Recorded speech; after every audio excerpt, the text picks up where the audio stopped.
Hello and welcome to a new thing here on my channel then. So in this episode, I guess the first episode it will be of a new career mode I'm going to be doing on my channel. So I've not done a manager career mode here on my channel, and it is going to be a manager career mode as opposed to the virtual pro career mode we were doing before. So the team we are going to be using, and that was Lopez, sorry. So the team we're going to be using is Blackpool. They've got a fairly good team. I'll come on to that in a second. So here are the settings then. World class, 4 minutes, moderate 75%, using the pound, Bloomfield Road, current customised squad.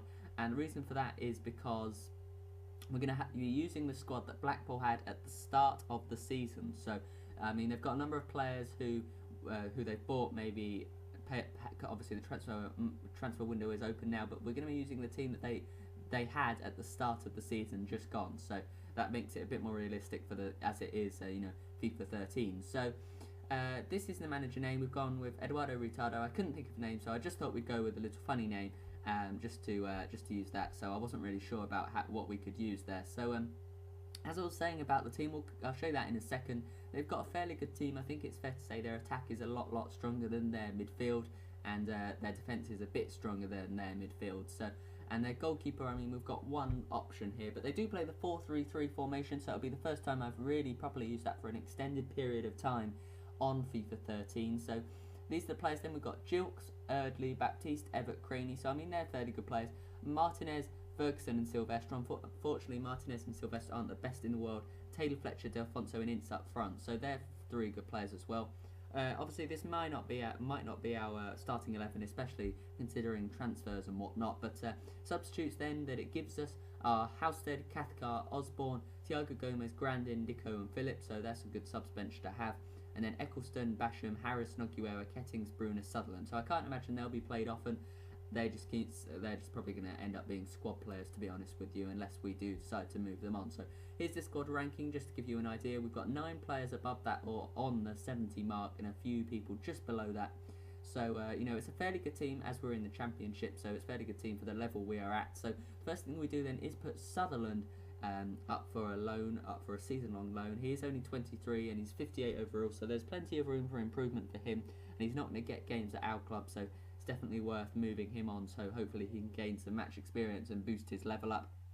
You might also notice Dicko and Delfonso, they're not actually part of our actual part of our team that we as Blackpool own.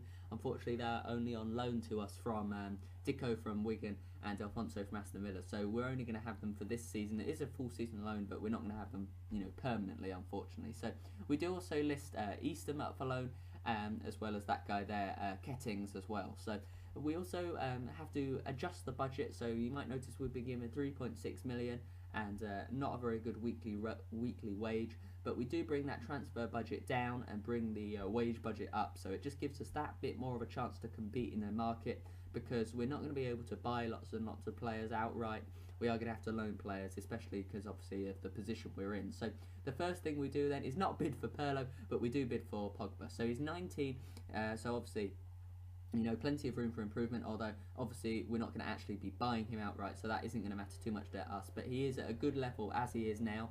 And so we do put in a loan offer for him. You can see he's got good ball control, good passing, fairly good vision, fairly good dribbling, fairly good finishing. He's fairly good at most things, and that's what we need, because I was saying about the disappointment that I saw with the midfield in the current situation it's in. Other than Ferguson, the midfield isn't, it's kind of lacking in real ability. So we do put in an offer of him.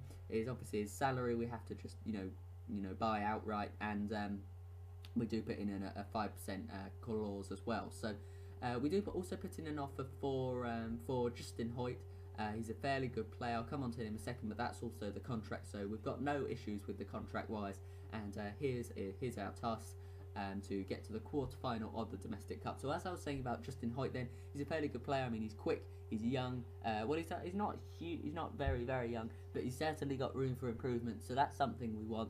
And so it was worth putting in an offer for him. So our offer for Pogba was accepted then. So we do sign on the dotted line for him. So we've got him in our team. Then we've made one acquisition and we've already got one player then already. Unfortunately, our offers for Justin Hoyt are being rejected all over the shop, and so we do increase that then. And we do offer for or put in an offer, should I say, for Gary Monk. So he's a centre back from Swansea. He's old. He's 33 years old, but he's got an overall rating of 68, so he's definitely worth having for that 1 or 2 seasons. So hopefully we can hold on to him and keep him around. He's definitely worth having as a squad player if our first defenders, who will be Everett and Cathcart maybe, or the other one. I can't put my quite remember name. Can't quite remember now. But I'd imagine he'll probably be 3rd or 4th pick centre back, but he's definitely worth having in the team. So our offer for him was accepted. Then you may notice he wanted 3,000 and 1 year, but I thought perhaps we could stretch that to 2 years and offer him 4,000, just so we could hold on to him for that bit longer, squeeze that a bit more out of him, so we didn't have to buy someone next year or have to look into the transfer market next time round. But we'll see how that goes in a second. But so we do send that offer across. But Robertson, then we do get an offer for him for the season-long loan from Sheffield United, who are in the League One. So it's definitely worth sending him out on loan. He'll probably get a few games. So we do accept that offer then. So we've sent him out on loan. And unfortunately then our offer for Justin Hoyt was redundant, because obviously we sent Sutherland out on loan. So we do need to increase our offer then and get rid of the player bit. So it was unlikely that we would be able to get him. It does say the player's just recently joined, but I definitely really wanted to try at least.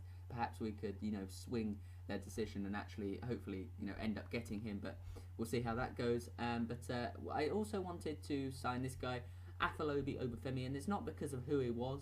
I mean, it was because his sprint speed is fantastic and his pace is really good, and it's only because he's 17 and he's got an overall rating of 53. So what I wanted to do was sign a young player and slowly kind of rise him up, kind of thing, and slowly we could play him maybe 25% of games throughout the season, and just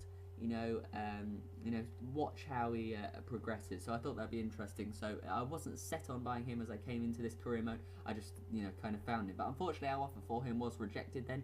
So we do have to increase that. I mean, it's Leyton Orient, so you would expect that they wouldn't want to, they of course would want more, but perhaps they'd accept on less than other clubs would. So Justin Hoyt, then our offer was rejected, so it seems unlikely we'll be able to get him, but we do put an offer for £500,000. So you'd imagine if that doesn't swing it for them, then it's unlikely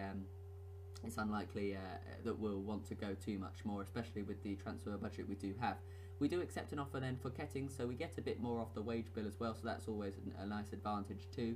And as you can see then, our offer for Justin Hoyt was rejected, so we go in for a final offer of £600,000, a kind of take it or leave it offer. Unfortunately, you can't actually put that in the game. It would be nice if you could just tell them that's our final offer, but they don't know that, of course, so that's something we can't do. So but that will be our final offer for him. We'll see if that is rejected or not, or accepted. But Obafemi, also our offer was rejected there, sadly, as well. But that is the end of this episode then. Please do join me in the next episode, and where we can catch up with those transfer dealings and also play all 3 friendlies, so before the start of the season. So as I say, I do hope you've enjoyed this episode. If you have, please do be sure to leave a like and subscribe if you aren't already. And as I say, hope to see you on the next episode.